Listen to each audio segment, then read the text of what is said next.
Je voulais poser une question parce que quand vous nous dites que vous avez été mis au placard, moi ce qui m'épate concrètement, puisque vous parlez de raison, mais oui, du bon sens. Lorsque vous annoncez que vous dites vos constatations de par vos qualifications à ceux qui sont censés prendre les décisions, je ne saisis pas, on va faire le naïf.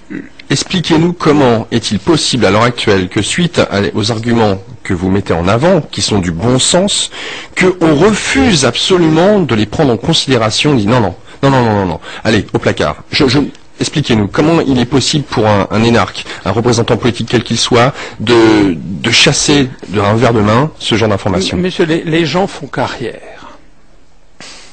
Les gens font carrière, lisez, tout au nom de la carrière. Lisez, vous avez une merveilleuse description de ce qui est en train de se produire chez un de mes auteurs préférés, qui est Charles de Gaulle.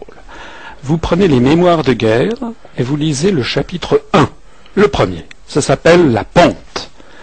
Et puis le chapitre 2, c'est la chute. Vous lisez les 2 premiers chapitres. Et dans le premier chapitre, de Gaulle explique qu'il est haut fonctionnaire, au ministère de la Défense, et qu'il va tirer les sonnettes. Il dit, regardez ce qui se passe.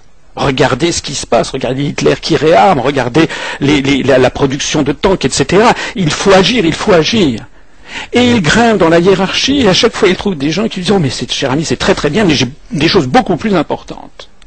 Il le relisait, c'est tout à fait spectaculaire, et il s'aperçoit de l'ensemble d'une classe politique qui raisonne de façon à l'ultra court terme, à horizon de la journée ou des 3 jours qui viennent, et qui pour rien au monde ne veut remettre en cause sa position, sa situation, sa position de député, de sénateur, de ministre, etc. Les gens font carrière. Voilà. Bon, en fait, l'histoire se répète, donc techniquement. Oui, c'est pas seulement 40.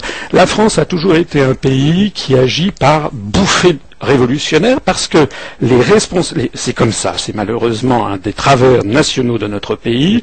Les élites en France, régulièrement, se coupent du peuple français.